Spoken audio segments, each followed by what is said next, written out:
Hello everybody, Kurt Holford here, and welcome back to another episode from Holford Labs.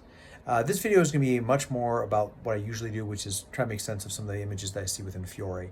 And specifically, I'm looking at utilizing the throwing of the sword. So this is just really kind of be a quick video, nothing too crazy, nothing instructional, but just kind of looking at how the concept of throwing a sword may be utilized to deal with multiple opponents. So with that being the case here, let's roll the tape and let's see what we see.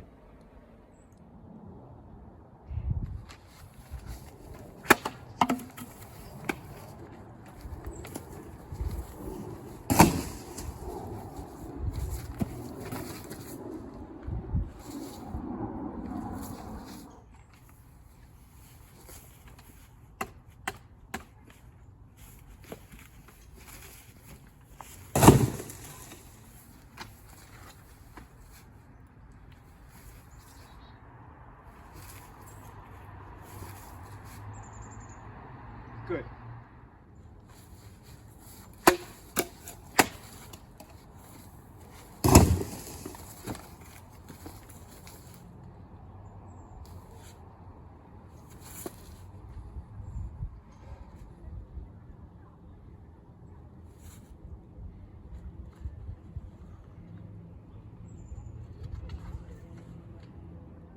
So you can see with the video that the purpose of this was, once again, to kind of break down like a multiple attacker situation. And again, I don't have the ability to take a weapon out of a target. Like it's a cardboard tube that I'm cutting at to kind of give reference point to where an assailant may be coming from.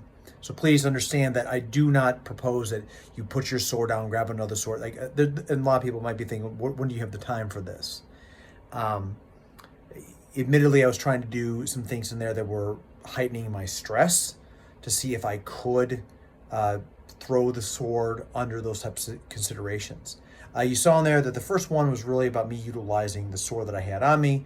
I covered with it and then cut down the assailant. From there, I recognized there was a target to my right. I grabbed my assailant's sword and threw that at their partner, if you will, before grabbing my sword up and retreating out of there. The other one had to deal with me utilizing the dagger. So we know that Fiore talks about utilizing the dagger to cover against the sword blows and whatnot, enter in, and then go from there. And once again, you saw that I simulated a Brazari wrapping up on somebody and then utilizing their sword. And the final thing was I utilized the sword that I had left on the ground as the thing I start with. I throw my own sword and retrieve theirs. So ultimately right here, understand that this is, no one should be doing this in the modern day era. I don't propose that, but I'm trying to understand this man's works and what we can kind of gain or glean from the pages here by putting into more of a practical, like target time, range time kind of scenario.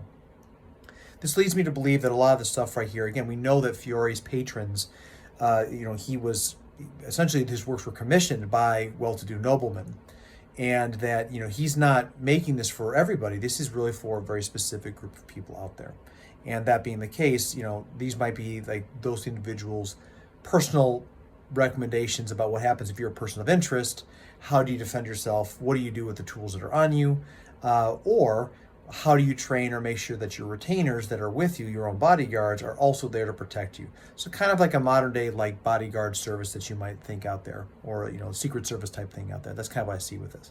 So anyway, with that, that's going to conclude this video. Please leave a like or a comment below. I'd love to hear your thoughts on this in case you've never explored this before or whatnot. Again, I'm very interested in what people have to say. And again, don't try this at home, please. Like I said, I had a lot of training with this.